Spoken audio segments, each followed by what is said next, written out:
Good morning to all of you my students. আজকে স্বর্ণলতা আলোচনা করতে চলেছি। তারকনাথ গঙ্গোপাধ্যায় রচিত স্বর্ণলতা প্রকাশিত হয়েছিল 1874 খ্রিস্টাব্দে।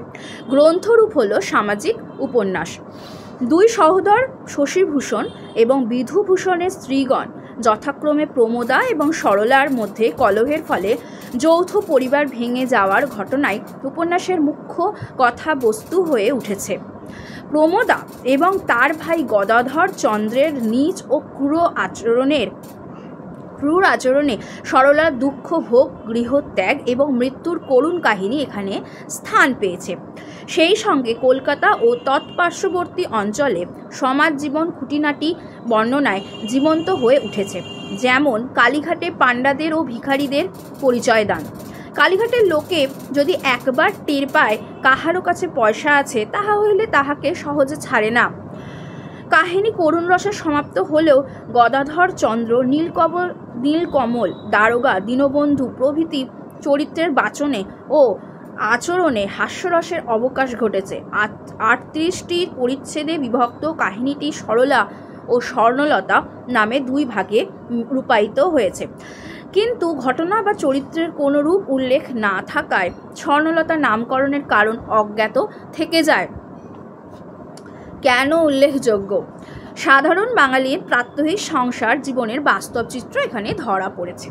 বঙ্কিম পরবর্তী বাংলা উপন্যাসে রোম্যান্সবিহীন সাধারণ বাঙালির প্রাত্যহিক সংসার জীবনের অনুপুঙ্খ বাস্তব চিত্র অঙ্কন এই প্রথম দেখা গেল। 1882 খ্রিস্টাব্দে ক্যালকাটা রিভিউ পত্রিকায় সমালোচক লিখেছিলেন, this is the only true novel we have read in Bengali. Babu Bankimchandra's works being poems not novels. শুধু সেকালে নয়, একালেও Shri Suniti Kumar Chattopadhyay first realistic social novel in Bengal বলে এই গ্রন্থের প্রশংসা করেছেন। বিষবৃক্ষের অধিক জনপ্রিয়তা লাভ। সেই সময় বঙ্কিমচন্দ্র চট্টোপাধ্যায় যেহেতু তারক গঙ্গোপাধ্যায়ের সমকালীন ছিলেন, প্যারালালি চলছিল লেখা তাদের সাহিত্য জগতে, সেই সময় বিষবৃক্ষ লিখেছিলেন বঙ্কিমচন্দ্র। সেই কারণে সেই বিষবৃক্ষের জনপ্রিয়তা লাভটাও কিন্তু একটা প্রধান কারণ হয়ে দাঁড়িয়েছিল। বঙ্কিমচন্দ্রের বিষবৃক্ষ উপন্যাসের অপেক্ষা এই উপন্যাসটি অধিকতর জনপ্রিয় হয়। জ্ঞানাঙ্কুর পত্রিকায় 1279 আশ্বিন থেকে 1280 ভাদ্র সংখ্যায় 27 নম্বর পরিচ্ছেদ পর্যন্ত প্রকাশিত হয়। এই পরিচ্ছেদটির নাম ছিল তখন সরলার মৃত্যু ও শ্রাদ্ধ। পরে গ্রন্থাকারের নাম হয় বিধুভূষণের দেশে প্রত্যাগমন ও সরলার ঋণ প্রতিশোধ। কোন কোন পরিচ্ছেদের অংশ বিশেষ এই সময় পরিত্যক্ত হয়? কোনো পরিচ্ছেদের হয়েছিল, একটু মিস্টেক হলো, কোনো পরিচ্ছেদের হয়েছিল। যাই হোক, পরের পয়েন্ট হলো বিদেশির দ্বারা উপন্যাস অনুবাদ। বিদেশির দ্বারা উপন্যাসকে অনুবাদ করানো হয়েছে। 1883 থেকে 84 খ্রিস্টাব্দে Mrs JB. Night journal of the national Indian association পত্রিকায় উপন্যাসটি ইংরেজিতে অনুবাদ করেছিলেন।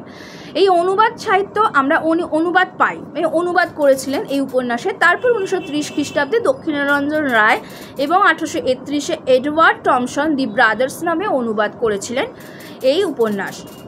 অধ্যাপক জে.ডি. অ্যান্ডারসন ইংরেজ সিভিলিয়ানদের ভাষা শিক্ষার জন্য গ্রন্থটি তালিকাভুক্ত করেছিলেন।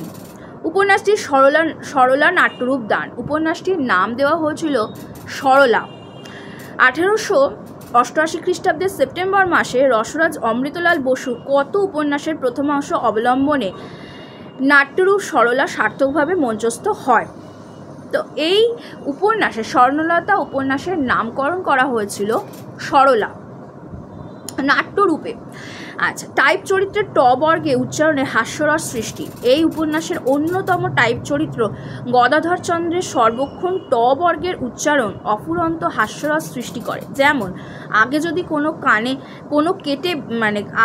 কান কেটে ডোবে, মানে টবে আমি লয়ে নালিশ করব, এটা না জানলেও খুব একটা অসুবিধে নেই। তবে টাইপ চরিত্রের ট বর্গে উচ্চারণে হাস্যরস সৃষ্টি, এটা একটা পয়েন্ট আছে।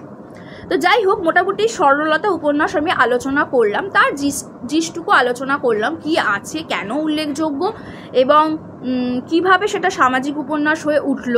এখানে যে গদাধর চন্দ্রের কথা আছে, সে যে কতটা নীচ এবং ক্রূর আচরণ তার, সেটা বলা হয়েছে। এবং সরলার যে দুঃখের কথা, তার গৃহত্যাগের কথা, তার নিজের মানে কষ্টের কথা এবং তার মৃত্যুর করুণ কাহিনী একটা স্থান পেয়েছে, এই সমস্ত কিছুকে নিয়ে আবার ভিখারিদের পরিচয় দান, এখানে সমস্ত কিছুকে নিয়ে একটা সামাজিক নাটকের সার্থকতা লাভ করেছে।